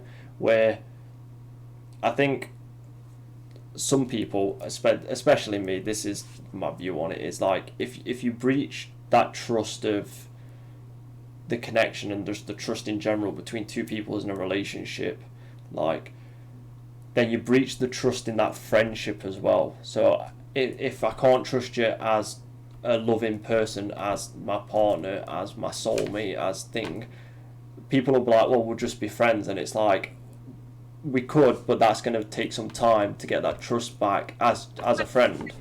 Down it's a fence that needs to be mended, but once you go back in and you mend the fence, sometimes you just have to get apart from each other because you have to think, and you're not really sure what's going on with you. You're like, I'm not really happy right now, I'm irritable with you, so I'm going to go spend some time on my own for a little while. It might just be you've spent too much, not you guys, but just like Chris and I, too much time together, and then he wants me to go over and spend time with him, and I'm thinking, no, because I'm going to bite your head off, and I love you. I love Chris. He's an awesome person. And he Good is. to have that balance. Yes, and so I think sometimes you just need time to go see how you feel about something and you don't know how you feel. And this is my personal opinion, but I mean, I get what you were saying. You're talking about, we're in a relationship and I can't trust you, and now you want to go back to being friends and I can't trust you. That I can't be your friend if I can't trust you. Yeah, I can't just fall back into that friendship and trust you. Like, you're gonna have to prove to me that you're probably not gonna ever prove to me where we can be in a relationship again, because you've breached it so bad. It depending Right, on right, depending on how far they breached it, depending on the action that they have taken to breach that trust. Like, right. And unconditional love says, "Oh, I'm going to love you no matter what you do." And I was thinking, I do have that kind of love for my first love. I just mhm, always have loved him. I've always loved him, but I realize now that I didn't really know him, and so now I'm getting to know him, and so there's like you're kind of testing the waters, mhm, and so like for me, I was thinking yes, but we were getting along so good as friends, and we were always the best friends. So let's go back to something that we both do trust about each other. mhm, And because for some reason, this is getting all muddled up over here, whatever it is, yeah, I'm just saying in general with people. And sometimes it's just, I need some time to think, or, I don't know how I feel about something, and so it's easier to just go step back. And this is what I think, this is my personal opinion, but I think a guy that really has confidence in a relationship will not have a problem going back to the friendship, because they know they're going to escort it back to where they want it to be, yeah, what they want for the intention. And I think a man that is a leader, a good, I mean, I know traditionally, men are like the leaders in dancing and stuff, and taking the lead. Um, but nowadays, men and women are, and especially men and women your age, you guys are in your 30, well, just about, early 30s, late 20s. And so you guys kind of know who you are a little bit more than these kids that get together in their 20s. yeah, You're kind of your ways in a way. And so now you guys are having to learn how to be a couple after being not a couple, yeah. you It was know? very well. We have a really unique situation where we have these moments of, uh, obviously, because we're all best friends, as well as being in a relationship, because obviously we love each other. But we have this very unique thing where if one of us is feeling a certain way, then we just talk about it. It's in a supportive way that makes it where young people now, if someone's annoyed with somebody or someone's feeling a certain way, they'll just Kidding. they'll just be like, deal with it by yourself. Like, I don't really care about it. Like, you're just annoying me. Go away or something. Whereas me and Madeline, we sit down, we have a heart to heart conversation. Nothing crazy. No anger. No anything towards each other. Just we sit down and talk about it. And because we do that, it always like in that moment, it's sometimes it gets emotional. Because we're talking about deep emotions that we're feeling on that day. Because you really care. That we And care. so if you didn't care, you wouldn't care. And then it But always. I love that. That's mature. That's what I'm looking Well, for. it seems Oh, simple, but anyway, most people can't do it. Most I people can do have a it for hard time because they're more reactive instead I of can just do it. listening and understanding. And Well, it seems yeah. easy. Listen and understand. Listen Well, and and at the understand. core of But it, people can't do it. well, and at the core of it, how you feel about the other person is very important. It If is. somebody's like, well, I don't really respect you, then you kind of think, well, if you don't really respect me, then that's not the type of relationship I want to be in, because I do respect myself in this area. And so I think that, Well, there two can people be, actually love each other yes. and they're both putting in effort. It should be easy. It should not necessarily easy, but it should be able to happen where both people want to work it out. If both people don't want to work it out, you're not working it out. You hit the nail on the head, because when I went to closure therapy with your dad, we were going in there, and I realized that I didn't want to work it out, and I had to admit it to myself. And Right. I think that's been my issue with different people. Like, if you really don't want it to work out, then they're going to be putting roadblocks in the way. But if you really do want to work it out, then, but then there's also like, hey, everybody wants to work it out, but maybe we're not compatible. And I think that's where the get to know you Well, and period. some people don't admit that either. Right.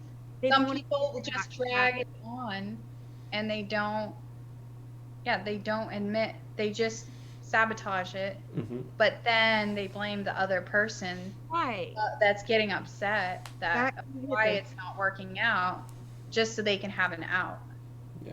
you hit the nail on the head because I think that, then that's another reason to go back to friendship. It's like, look, like kind of like roommates, like you can have a really great friend and then you move them into your house and then you don't like them anymore ever. This is more common than people think. And then you're like, oh my God. And then you think, you know what? We're better friends than we are roommates. We're better friends than we are, and, because I mean, if I went and lived with some of my, my best friends, it would be harder than just, so when you're a couple, it requires so much more of you. So, there is that like compatibility issue and it's not love. Sometimes love can't be, you can have a, you know, I feel like with Gordon and I, we did great when we were in hotels. We didn't have anybody else but just ourselves. Then we were in his mom's place together, who I absolutely adore his mother and I love him and it was great and we had a good time, but our schedules were completely different. The whole world was around the family meal. He would sleep in, I was getting up, I wanted to go to bed early, he wanted to stay up late, it was just wrong. And so I needed to just kind of step back from that and decide, what do I really want? And then it doesn't really matter because I'm here anyway. But like he doesn't really like to talk on the phone. He doesn't really like to, he'll stay in sporadic, but it's like, to me, I'm like you guys. I'm like, you're not finding out what, the cat did today, or you're not finding out, what Chris said today, or how I might have felt about something Art said, or what Maddie's doing, or how I feel about, Maddie getting married, or, just some debriefing about things and stuff. And for him, it's like, he's like, oh, out of sight, out of mind. I'm busy. And I don't even know what he's doing, but he's busy doing stuff.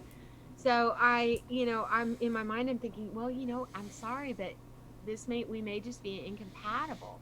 That tells you go back to being friends again because you expect less from somebody Yeah. Yes, for sure. not that you are, than you would a friend. But even my friends, I expect them. Well, like Maddie, she disappears when she's, she'll disappear for a while, and I'm fine with it. I have my substitute Maddies. Not to Michael though. Well, that's what I mean. But that's what you do at that age. You usually have your own family, and then but then when you're Well, it's hard, I think, to keep tabs on me too. Like, I think if Michael wasn't so adamant, I would probably disappear on him a little bit just because he's in a whole nother he's country like and we a have to kitty Zoom all cat, the time and stuff. stays away But and he's like, no. He's like, what are you doing? Yeah, but that's that like. But you're not doing it on purpose. Sometimes you just No, you're doing your own thing. You're either working or it's I like forget. you've got a lot of things on your mind that happens that way. that's that whole intimacy and autonomy balance, and it's like the waves coming and going, and getting to know each other and deciding if, hey, I'm back in 1 second. it's your need for intimacy and my need for intimacy different than the other person's. Hi. Right. So but yeah, how much fun is this is a great, it's interesting, it's being broadcast because, and we don't even know if anyone's watching. It would be weird because we're sitting here having our own little conversation. But Christopher Lloyd in Back to the Future, he wouldn't perform at his full capacity until the camera was rolling. I was just telling her, it's a good idea to film it when Christopher Lloyd did Back to the Future, that he wouldn't give his full performance unless the camera was on. So they always would put the camera on him so that they could always get, because he's like, look, if I'm going to put that kind of energy out, it's going to be for permanent, it's going to be on the camera. So it's interesting to get to know you in a setting where we're live broadcast. Yeah, well, it's very like even that the phrase you just said then, like if, and Madeleine knows this for 1,000% that I'm either fully in or I'm fully out. So if I'm going to put my effort in to loving somebody who I truly deeply love, like my soul's in love with them, then I'm doing it for permanent. I'm like, people are going to be like, you're not even old, fair, I'm 28, but I don't want to have these fling here, fling there, fling over there, fling 20 other people in my next 20 years and without going into too much All detail, or nothing. because it's a podcast like this. So, like, there's a certain point where it was just people like to be about and getting into all these flings and loads of relationships throughout my life. I've done, like Madeleine likes to teach me because I don't know anything about like long-term relationships, like fully, except for my first one, but that wasn't really long-term. But so I've not really. I was just like, I'm just gonna wait. I'm gonna wait until I find the right person, someone who I connect with fully, like my whole being connects with, and we get along and we have things in common.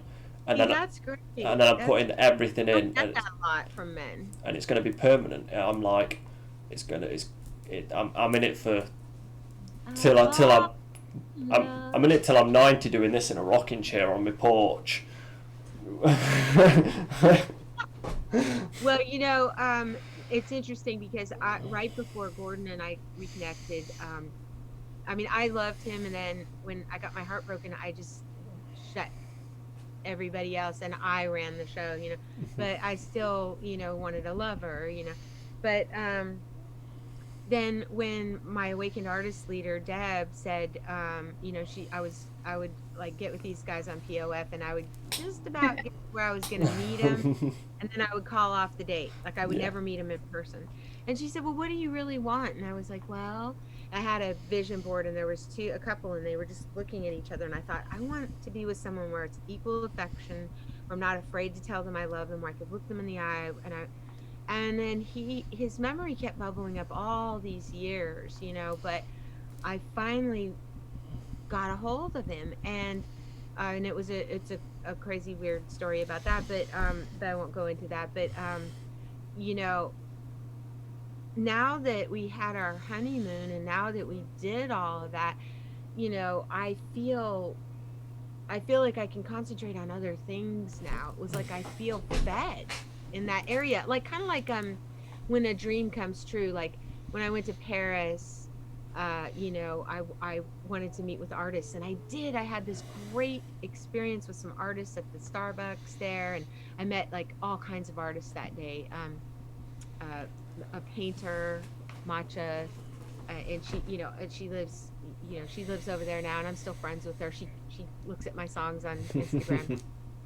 But once you accomplish something, and that's the whole thing about manifestation, is once you accomplish something, you think, okay, now I'm going to be happier. Now I'm going to be happy. It's not like that. I accomplished it, and then you celebrate it, and then you accomplish new things. Yeah, for sure. And my whole life was sort of like this quest for like the perfect productions and the perfect relationship, and I was always like halfway in everything. But when I got with Gordon, it was like everything. I had already known him. Yeah. We were best friends at that age. I adored him. I respected him, and I still do. And so, for whatever reason, I think that just connecting with, like what you just said, you're like, I'm not going to be with somebody unless it's right. Well, that's why for now I'm just like, I'm fine to focus on my career for a minute, focus on my family, focus on, being here now. Yeah. As opposed to my whole life, which is wishing I was with somebody I loved my whole life. Yeah, I think that's most people have and continue to do is they. For me and Madeleine, it happened so naturally, and we made a early stages. It was maybe like a month or two of us actually just knowing each other. Like we made a vision board. I've got it saved on my computer, and we didn't put any effort into it. She was just like, oh, I want to make a vision board to show me like what her vision board would look like, and then I showed her mine, and everything that we put on them vision boards have happened naturally. Like everything's happened. Like I've not even thought about it until I was thinking about it the other day, because I brought it up to her when we was when I was like last day. I was like, everything's happened on the vision boards, and I was like, and I've not even thought about it. I've not even thought about like, oh well, we should pursue this because it was on the vision board. It was just. Well, that's manifesting. Yeah. So. It's funny that you bring this up because, and I know this is a subject you can relate to, but I had a friend tell me that they thought a vision board was witchcraft. And I know they meant for themselves, but I said, well, you don't think I'm doing witchcraft? And I explained to this person, I said, you know, it says, it says in the Bible, and it also says, in Khalil Gibran, God puts the desires in your heart. God put them in there. That's your internal guidance system. Your bliss is that's a God-given bliss. Mhm. Music is mine. It's what I love. It's what I do. I just adore it. It was made for me, and I was made for it. And I do other things too, but it's the thing that somehow just connects for me. And so um for when I put stuff up on a vision board, that to me is just a rough as me intentionally connecting with that part of myself. That's all it is. Yeah. Instead of sitting around worrying about stuff, but because I'm not sitting there worrying, I look at it and I go, oh, and that feels so good. That feels so good. That feels so good. And that I think is a part of it. Plus, it goes in your So, like, one of my dreams was to be famous, and now I'm famous on FL Studio around the world, and it's great, and I love it, and I've had that, but I was supposed to be rich and famous, but only rich in the sense of like my own house, my own car, my music supporting me, and my vision was to retire my dad, and I thought that just because I'm this age and it still hasn't happened yet doesn't mean it's not in my vortex, that it isn't still a desire that can belong to me. All I have to do is just focus on it. Mhm. So now that's what I'm doing. And so maybe the money wasn't as important to me back then, but it is now, because I don't want to be dependent on anybody else. I would like to, but I do feel, now that I'm manifesting more fully, I feel less afraid, and I feel less dependent. Like, I know if something fell apart here with Chris, or he died or something, that that the universe would take care of me. Yes. God, the universe, whatever you want to call it. But I don't know. But I mean, what do you think about vision boards in relation to witchcraft? Oh, so no, I know they've it's a big not. question, but No, so whoever, I know exactly who said it. So not to call them out, or no, it's stupid. Like, they know nothing about witchcraft. well, it's what that person really feels and thinks, and I have to respect it. Yeah, I And have to. Yeah, I have to. Yeah, like, I respect if that's. I don't feel that way myself, and I don't see, it doesn't logically make sense to me that it's witchcraft to access or manifest. To me, it's like Jesus was the master manifester anyway. So the Well, person so doesn't this make any sense. this is weird, because manifestation has got a lot to do with like the supernatural and witchcraft. It has got ties to it, but a vision board is. Yeah. I think Sorry. a lot of people have this strange idea. I experienced it in Turkey with the people who I went to in Turkey with. I experienced a little bit of it where you say witchcraft and everyone automatically thinks like you're satanic worshipping, like you're doing the worst of the worst, and that's not people don't understand that there's so many cultures, subcultures, sub practices, main practices under witchcraft. Is just a whole of what we call Wiccan, voodoo, black magic, Satanism, Enochian magic. Like, all of this comes under witchcraft, white magic, black magic, and people are like, you hear witchcraft and they automatically go, oh, it's like, oh, you're doing this bad thing, you're doing this really bad thing, you're manifesting. On the cross for it, and it's like he was manifesting, raising people from the dead. You talk about a manifester, and what really makes me upset about it on some level, or not in agreement with it, is that I know this is my connection to source, to God, to everything, and that's what my whole faith is built on, and all that other stuff to me is just superstition. For people to be afraid of something so natural. Why is that? It's not against God, like, it's not for Satan or doing something like, okay, I mean, I get how tarot cards could be looked at that way, because in a way someone's telling you this is what this says, and then you start thinking that about your world, and then you're interfering with what God's given you in your heart. if you're making a decision that what they're saying is the way it's going to be, and then you get an idea of it and it's not necessarily the right way to go, I could see how that could be perceived. But if you're amplifying or getting in touch with that part that is connected to God, then to me, it's not against God or it's not negative. And I think people, just like you said, they group it all in a You thing know, and then they get superstitious. yeah, it's very like everyone has their own beliefs, and that's perfectly fine. That's how the world runs. That's how humanity functions in what they believe. And no matter what, who you are, or if you hate the person, or you have to have respect for someone's beliefs because you have your own beliefs. So in theory, they go hand in hand. It's still a belief. But I think people don't do research or look into it. So they have their belief or their opinion on something, which is good, but they also don't take the time to go and actually read about it really quick and understand that, yeah, don't get me wrong, It's some fear. It's the fear part, it's like God does not give us a spirit of fear. And to me, it's like if your body is like a computer and then they find out in the future that yes, you can focus and you can manifest, that's good news. And that's what I think people don't get that are so into religion. I think of like Stevie Wonder's song, superstition, writings on the wall. yep. If you can believe in things that you can't understand. But but for me, it's like I'm not trying to say that something is something it's not. I'm just I'm telling my vision board what's inside of me, and I'm just looking at it from another perspective. So to me, well, I mean, Jesus put mud on people's eyes. Is that witchcraft? You know what I mean? It's like, Yeah, it's very you know what what I'm talking about? There's this story where he puts mud on people's eyes and then it cured their blindness. close the And you're below, like, yeah. it's a ritual. It's something that he did that. It's just But it. anyway, it's interesting to hear your take on it because you did have some people in in the hotel that were, that they had already made up their minds about you, but Made they up. don't really know anything about you. No, they're very. You get it. A lot of people. I think a lot of people just don't understand that. So, like all a vision board is, like a vision board is just it's for you. It's not for anybody else.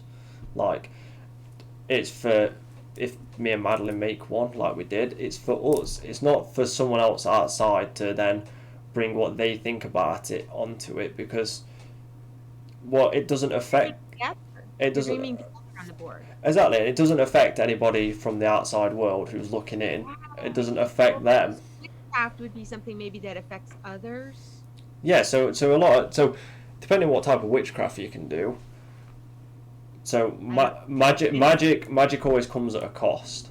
Like it's Yeah. never free. It's never this free transfer of just let me do this spell and this happens like and people will take that as in like or do you have to like chop an arm off or something? And no, like sometimes you have to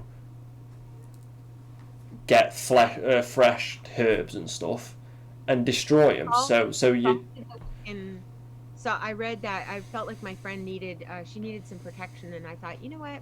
I said, let's go ahead and look up what Wiccan says about protection. So I looked it up, and they said salt. So I told her, I said, why don't you take some salt baths? So is that witchcraft if you take a salt bath for protection? You know what I mean? It's like yeah to me, like it's more aiding your own self in the process of believing is what it seems like. yeah.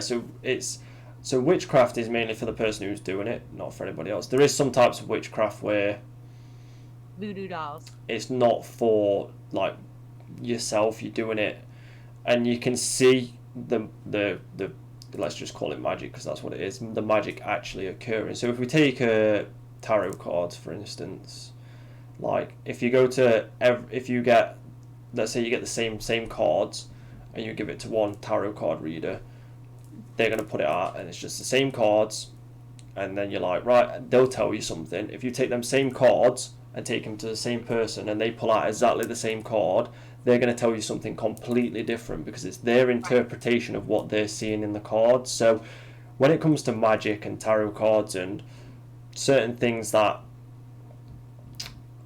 are very personal to one person, it's how you interpret it as as the practitioner who's doing it, and then it's how the other person interprets it in front of you. Where if you're going into like some really dark magic, like if we're using like sacrificial magic and stuff, it's not what I interpret it, because it's this like, if I, let's just get a bit honest here really quick, and people who's watching is probably not gonna like it, but it's happening in the world, so it doesn't really matter. So when things get sacrificed, like, it's not for someone, like, everyone's involved. It, like, if I'm to, like, and I do apologise, people, I don't mean this, but if I'm to slice like a goat's throat or something, or But sacrifice yeah, an you've never animal, done that, right? no, I've never done it. I just wanted to clarify for your audience. No, I've never done. No, they already know, because I've done a whole video on it on YouTube about it. So I've been a part of something. Are the people watching us? No, I'm not. I'm not. I'm not Oh, live. they'll watch it after. They'll watch it after you. Because it was like spare of the moment podcast. I had to get everything set up really quick, so getting everything. But I've been a part of a cult that did that type of stuff, but they're all in jail now for doing it. But there's some types of things that magic that people misunderstand. Even the people who are doing it that misunderstand that, like, everyone's on the same page. It's like, if you're sacrificing an animal, no one's interpreting it different. No one's being like, oh, well, actually, it's the blood flow. No, everyone's on the same page as that thing's about to lose its life. To get into some magic is definitely not for yourself. It's for, like, everyone's on the same page. Everyone's in it. So, but with vision boards and stuff like that, it's definitely, one, it's not magic. Like I say, it's just, it's what you think and your projection, and you're making this projection manifest itself into a physical form, and you're putting it on something. And whether that, like you say, whether that comes of what's inside of you, and that's already there. So to me, it just seems like, well, that's what the universe or God put in there. But now doing something like, I never was really much into the magic stuff. I didn't, but I am very much into trying to figure out how my body is like a computer and how I can work it to get what I want.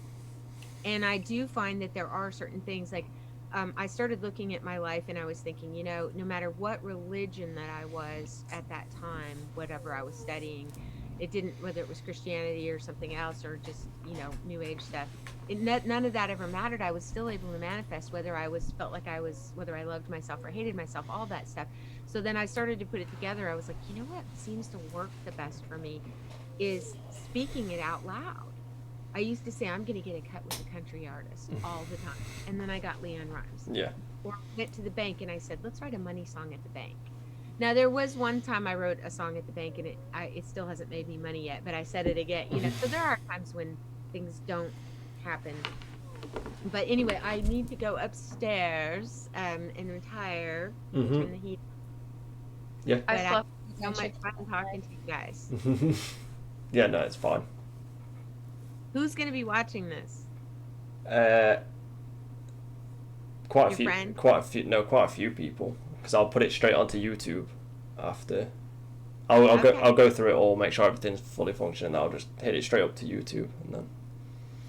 Well, I'm coming out with a new program on Fruity Loop, or two new vocal albums on the 20.9, with Mr. Special's going to be engineering them for me, and Mr. Special is going to Joseph Faison is going to do a tutorial, like a sound tutorial, and he's going to use my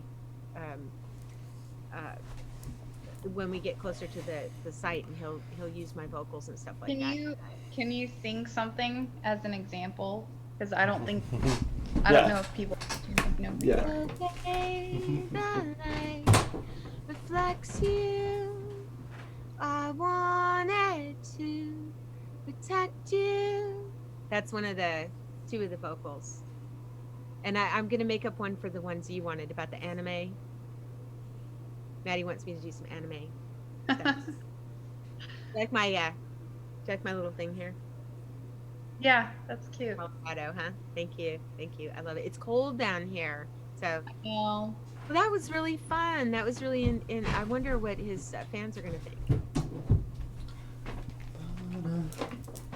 What do your fans follow you for? Like, who follows you? Like, I'm just trying to get to know your audience. I don't know, just variations. So I've got a few people who want to do, who are into witchcraft and that type of stuff. So I'll have a few who do ghost hunting. A lot of it came from gamers, so a lot of them are gamers. So me Twitch streaming and stuff. That kind of psychological for a while, talking about relationships, culture. That was interesting. And then, of course, just the discussion about vision boards, whether it's, because I mean, we're in the South, so you're going to get a lot of a certain type of thinking down here that's related to the churches. Yeah. It's just the culture down here. It's not necessarily like I'm from California. My parents took acid and told me you create your own reality, and so I just never thought that I couldn't, Yeah. And my dad used to say, I just tell myself I don't get sick. And he said, and I never get sick. And I was like, you know what? I never get sick. Like, I never get sick. He said, if you do get sick, he said, let your body fight it out to build up the antibodies, Yeah. So, but that was a form of manifestation to tell yourself, even though it's a negative, you're not supposed to say, I'm not fat. You're supposed to say I'm thin. But, if I say, well, I don't get sick, you're supposed to say I stay well. But anyway, but it worked. Yeah. And then your dad and I would sit around and say, oh yeah, well, JB's gonna be sitting at his desk when he pops in your cassette. This is how old it is. And it was JW, and the owner of the record company went running down the hall when he heard my song. I wish I still had that one. But I realized a lot of it is just speaking it out loud and sort of fantasizing about it, out loud. Yeah. But that's what I want for you guys when you guys, if Madeleine has to move to England ever, I was thinking I want to have I want to have a basement house, and then I want to have an apartment on a garage that I'll put you guys over. And so I just want to have a place where everybody can come stay and, Yeah. Be together. Yeah, exactly. Well, thank you so much for inviting me. I hope it wasn't too much like mommy stuff. No, it's perfectly fine. I'll put all your links in the information at the bottom, so I'll link your Instagram, Thank you. your YouTube, Well, and stuff like I that. have my story about my first love, and I'm releasing a bunch of songs related to the story. So I've been doing that, and there's a lot of famous people that I've worked with. Blake Shelton did a song of mine before he was famous, and Kesha's mom Kesha used to come over to our house. Maddie knows. They went to the park one day and sang "No Boys Allowed." The park, remember? Yeah, we jumped on the trampoline at her house. Oh, you did? Yeah, Okay. and I walked in on her brother using the bathroom. Her brother produced a lot of her stuff. I think Lagan. Yeah, Megan. And so, but it was crazy because like all these different, stories that I have and but they all relate to my first journal. So I'm calling it Diary of a Mad Songwriter is the series. Nice. So if anybody wants to follow that, it'll be interesting to see what happens too with your guys' story. Will you have links to your story in there? So, Yeah. not yet. I think at some point I've thought about it because I've wrote since the day I've even got it up here. I'll show you really quick. I don't want to say this on camera what I can hear upstairs. But that's all I'm going to say about that. So, I'm like so yeah, she has her own journal. I wrote her own journal about Madeleine. Oh, that is so sweet. I love that. So She loves stuff like that. That's where you guys are really compatible. at some point I think when I get there full time anyway, I'm gonna have to bring all my journals with me anyway because I've nearly got 30 of them. So. Oh, that's so sweet. Gordon is like that. Like, he sent me a picture of him and I from our last trip, and he sent me a guitar when we first. And I was thinking about that. Don't send me flowers, send me guitars. He sent me this. I named it Pele. Pele. And it's I've been learning cover tunes on it, so I'm gonna put out a bunch of cover tunes on Oh, I want to hear something. TikTok. I'm trying to think. Uh, Just a closing song. I singing from. And if you don't love me now, you will never love me again. I can still hear you saying you would never break the chain.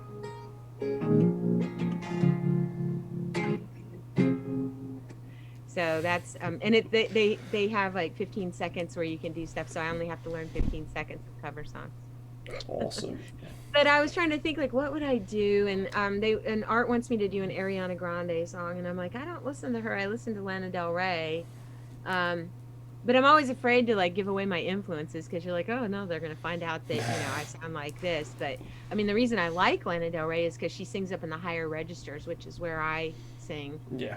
But mostly I know my own songs, so I'm gonna have to learn. But what kind of music do you guys listen to?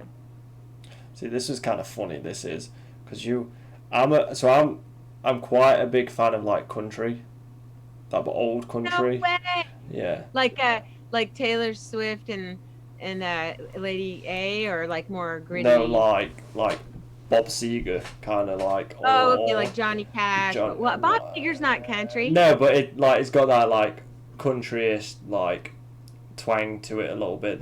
It's not full country. I'm a big fan of Darius Rucker. So when you was talking about Wagon Wheel, obviously I'm a big fan of the Wagon Wheel song by who's originally sings it. Well, and I know this because when he plays music on Alexa when I'm driving in the car, sometimes my car will play what he's listening to. So I know when he's listening to the Wagon Wheel song. Yeah. What's the Wagon Wheel song? Who originally sings it? Let me get it up on my phone. It'll just start playing. Like I'll be walking through a customer's house, and my phone will just start playing the music that he's listening to at the house. Oh no! I thought it was Avril Lavigne. Yeah. After one, I don't know what's going on. I need you now. That's like more pop country, and then you've got like what good is a sunrise? Kind of that never sees the day. That's a little more traditional country type, and then you've got Yeah. on a cash, like play me a train song. Like a tiger coming out of his cage, Jesse James at the top of my game. Baby, these are desperate times. I'm on a mission like a runaway train. That's more like, that kind of. So songs like that remind me because I'm a big blues fan as well. Ah. So Okay. I'm quite a big jazz fan as well. Jazz. What kind of jazz? So it's kind of like different ones. So I'm a big fan of like classical, but I'm also quite a big because there's a there's very so if anyone's been to New Orleans and been to the French Quarter, they'll understand like New Orleans has got its own type of jazz. It's jazz. Yeah, it's got its own like very little swing. Yeah, little swing. So I'm a big fan of any jazz that's like main saxophone in it as well. So you'd like Greg Gehring. Greg used to live at our house for a minute. He's amazing. He played with the All Stars down there, and then of course my friend Carlo, he produced Willie DeVille, and it was a gold record, turned into a gold record. But he's down there with his band. He's amazing. Carlo Ditta. He owns Orleans Records. So there's all different. It's funny. It's like a stew. There's all different types of ways to do something. Yeah. And also, I was going to say this about in closing about the manifestation stuff and the witchcraft thing is just that whole question is that to me, it's like, if you want to use the word God, you can use the word love, you can use the word universe, you can use the word source, you can use the word this, you can do light, whatever you want to call it. But people generally agree on like certain things, like the circle is in every single religion, even the Jewish invocation of the angels. You know, the four directions of the Indians. You know, so to me, it's an anthropology sort of a thing where every religion, it's kind of like Maddie was talking about, you know, when she's cooking, you know, it's like the Mediterranean, you know, there's certain things that are like other things, but everybody has their own little take on it. You Yeah. know, like everybody cooks vegetables and meat differently, but they kind of do the same thing in every culture. Yeah. Kinda, not the Japanese, they've got sushi. Nobody has sushi.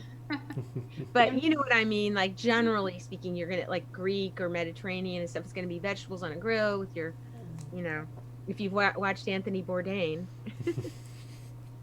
Thank you guys so much for having me on. I really had a blast with you guys, and it was fun to get to know you more, Michael. Yeah, same likewise. Because it's something when we came from Nashville that we didn't really get a chance to do. Because I it know. I was, wanted to hang out more, but it was so hard because I knew you guys had that drive to Atlanta. yeah, and then And with the COVID and everything, it's just but you know, next time I see you, I guess you'll be here. Are you coming back? yeah, I should be hopefully, depending when I get my vaccine, because there's a period of time because you have to have 2 doses. So the first dose, and then there's a short period of time, like a week, 2 weeks, where you have to wait to get your second dose. So Okay. once that, so I'm hoping to be back in America end of January, very beginning of February for another 3 months period, and then what we if and then that should take a chunk of time out of what we're planning, and then me by the end of the year, by September to November-ish, I should be in America, hopefully permanently. So Wow. So one more little courtship dance of 3 months, which is good. That's really good. You guys will really get because living together is a whole different thing than, you know. And of course, you know me, I'm like, take your time. You know, I knew this was gonna come up. I thought if she really likes him, they're probably gonna be looking at getting married because, you know, you kind of have to in order to because it's too hard to Yeah. go yeah, back and forth. So, you know, one more trip, I think that's really reasonable, you know, for I'm weighing my 2 cents in, but you know, ultimately it's up to you guys. As long as I'm allowed over to the house after the COVID lifts, I'll be really happy to have you guys together. all right, you're more than welcome to come over anytime. Hey, thank you. And Well, so he can try your cooking too. yes. Well, I want to make some bread for you guys when I get down there. I want to make some sourdough, so that'll be a blast. Maybe I'll bring down a jar of some of my sourdough starter. So thank you. You're welcome. It was a blast. Absolutely. Love you, Madeline. Love you, Michael. I love you. Bye. Oh, wait. Now, how do I? Let me know if this works. Okay, leave meeting. There we go. Oh, and that just messed all the the thing. You've literally got your mum's name across your face, and apparently I'm you now, so I'm gonna be Madeleine. No, you could be Madeleine, and I'm gonna be your mum for a split second, and this can go back up there, but I'll do the ending. So everyone who's watching, that was the first episode of Hunting for a Haunt podcast. Not too much into the paranormal because we've not really managed to do anything with COVID at all. So it was more into some aspects of the paranormal with manifestation and that side of magic and the things we did. But it was a good chance to just have a nice general chat with obviously my girlfriend and hopefully soon fiance mum, and then it was just a nice little chat that we had. But yeah, I'll plug all her Instagram stuff in the description at the bottom, and her YouTube and stuff. You should go check her out. She's a really good singer, really genuine person, and go show her some love. And yeah, peeps, I hope you all have a good morning, evening, afternoon, night. And if you're streaming or doing YouTube or chilling at home or whatever you're doing with your life right now, I hope you're having a good time, and we'll catch you on the next one. Much love and peace.